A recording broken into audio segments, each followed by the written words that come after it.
Leyte Mayor Rolando Espinosa. Makakapanayan po natin ngayon sa linya ng telepono si Senator Richard Gordon, ang chairman ng Senate Committee on Justice and Human Rights. Good morning po, Senator. Good morning, Cara. Good morning. Sir, ano pong inaasahan po natin sa pagdinig sa Lunes, Senator, kung kailan I understand maghaharap po sina Kerwin Espinosa at Ronnie Dayan? Kasi alam natin, the past weeks, parang tila ba may inconsistencies dun sa pahayag ng dalawang ito? That's correct. Kaya mas maganda magharap-harap sila doon para talaga malaman kung sino ang sagot nila doon sa inconsistencies sa dates, no?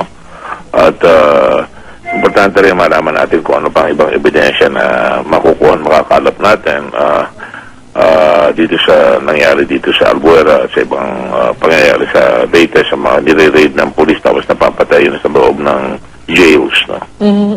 Bakit po vital itong yung magkaharap itong dalawang ito, aside from yung para ma-iron out nga kung ano yung inconsistencies? Well, hindi lang naman para sa inconsistencies. Gusto natin malaman kung ano ang connection talaga, kung talagang naging bagman nga ba talaga itong si Dayan, because siyempre, pagka nakikisalimuho siya sa mga preso, sa loob ng pitan, kung meron man nun, o meron tayong tinatawag na sabuatan nila na makikipag-usap siya sa mga non-drug personalities, dapat magpaliwanag siya doon. Right.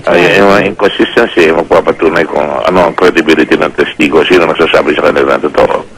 Ang problema doon kay Kerwin, siyempre polluted source siya, bali parang polluted source siya, dahil siya ay isang fugitive dahil bumalik siya at maaaring siya nakikipagsabuatan sa gobyerno kung yun ang pake ng gobyerno. Pero tingnan natin kasi meron na naman mga fugitives na may mga record na nakakapagsabi na ito. So tingnan natin, iti-test natin ang credibility nila. Si Senator De Lima po ba, may impormasyon kayo kung siya dadalo rin dito sa pagdinig na ito para makaharap din niya yung itong si Dayan at saka si Espinosa? Well, nag-attend siya. She's a member of the committee. Sabi niya last time, hindi siya mag-attend, tapos nag-attend siya, tapos hindi siya magtatanong rin siya. So, mahalaga na baka ba may tutulong siya because siya on the carpet, siya ang tinutulong ni Dayan na pinagbigyan niya ng pera, ng isang supot na ang pag-alo niya ay pera. At kay Dayan, kay Senator De Lima, kung paniniwalaan natin siya. Speaking of Senator De Lima, sir, kasi kamakailan po ang House po ay naglabas ng show cause order para hindi ma-cite in contempt itong si Senator De Lima. What are your thoughts on this? Well, dapat talaga may respeto sa bawat member, sa bawat kamara, no? Opo. Hindi naman pwedeng basta huhugot sila na isang senador o huhugot kami ng congressman na walang pasubali, no? The proper thing to do is kung may complaint sila at meron sila nakalap na ebidensya, pwede na sulatan ang Senate President at yun natin ang pinag-usapan nito ngayon. At yan ay magbibigay daan kung talaga meron silang katibayan sa isang ethics complaint, no? May bill of particulars doon sa ethics, hindi lang sabi-sabi. Sasabihin nila ano specifically ang complaint nila sa isang senador. And the Senate can take care of that by calling on a Senate Ethics Committee, no? Yun ang procedure. So, hindi pwedeng dumediretso kay Senator De Lima or pinapatawag na lang si Senator De Lima. Dapat dumadaan sa Senate President. That's correct because interdepartmental courtesy yan, no? Kaya very sensitive rin ang House pagka sila libaw may mga tao sila. Katulad namin, meron kami mga senador na iniimbestiga ng ombudsman. Pinagbibigyan namin na padaanin sa Senate at yung senador mismo para hindi na siya magulo katulad ni JV, he takes a leave of absence, di ba? Okay. So dapat ganun, pinapadaan sa proper channels. Okay. Kundi walang tigil yan. Pag nag-imbestiga kami, nakita kami yung congressman, tatawagin namin yung congressman. Magkakaroon ng clash at eventually hindi magandang tingnan at hindi magiging effective ang Kamara pagka lahat ng bill sila, halimbawa, harangin ng mga senador, harangin na rin ng bill namin ng mga congressman, di ba? Opo. Yan ang iniingat natin. Napakahalagang pinapangalagaan niya in their departmental courtesy. Otherwise, it becomes a tug of war. Right. Senator, naging usap-usapan din po yung paraan ng pagtatanong ng Kamara ng House of Representatives kay Ronnie Dayan nung humarap siya doon. Paano niyo po i-handle yung inquiry sa dalawang testigo, itong si Kerwin at saka si Dayan? Kasi pinuna po ng ilang mga tao yung manner of questioning na ginawa ng mga kongresista. Well, yun ang style nila. remember that they have local constituencies, no? Opo. Ang mga senador, tulad natin, ay national ang constituency natin. So, yung pakiwari ng ethics ng bansa sa pagtatanong, mas iniingatan namin. Hindi naman namin sinasabing hindi ginagawa ng congressman yun, dahil marami sila eh. Dami-dami nila, siyempre, di mo makukontrol. At kung magkamisan, siyempre, in their excitement, natatanong nila yung there is a natural proclivity, even in America, di ba? Right. Merong ibang mga commentators doon or mga katulad doon si Kelly ng Fox Channel na sabihin siya ni Senator ni Congressman Gingrich there is too much proclivity for sexual misconduct and we lose the whole point of the issue, di ba? Dapat bawasan natin yung mga lurid, yung mga description at maraming nanonood in the same manner na we criticize anybody who's saying bad things. Dapat na alalahan natin na nanonood ng ibang tao, walang control ng TV. Correct. Sir, pag-usapan din po natin kasi alam ko lumabas po, humarap po sa inyo nga pagdinig itong si Superintendent Marvin Marcos. Tapos may lumabas pong balita ngayon na kumbaga nagpapa-reinstate daw siya through the Special Assistant to the President, Bongo. Itong si Superintendent Marvin Marcos. Ano pong gagawin ninyo dito? I will leave it to Bongo to answer. I understand he answered na hearsay yung sinasabi na Senator De Lima. I am not surprised that Senator De Lima ay sasabihin niya yan, no? Pero kung totoo yan, that is unacceptable. Yung ginagawa ng, ginawa ni Bongo yan, that would be unacceptable, no? Dahil alam mo, ang complaint ng tao, pabor naman sila sa paglilinis ng droga. Huwag lang yung masamang paraan, di ba? Wala yung moral high ground ng presidente pag masamang paraan ang ginagamit. And malakas ang moral high ground niya so far because he was elected by the people. Pero pagka ang tao rin, galit rin sa mga pulis na hindi napaparusahan o hindi na didisiplina. At parang impunity na nga yan na porque pulis hindi magagawa ng disiplina. Let the policemen take care of themselves like any other citizen. Pagka may ginawa sila, mananagot sila. At yung proseso na sila ay suspendido. Kaya isang tinutugis ko palagi is that si Bato, masosolve niya yan Suspend them right away. No? That is his prerogative dahil malakas ang ebidensya at hindi lang minsan ito, no?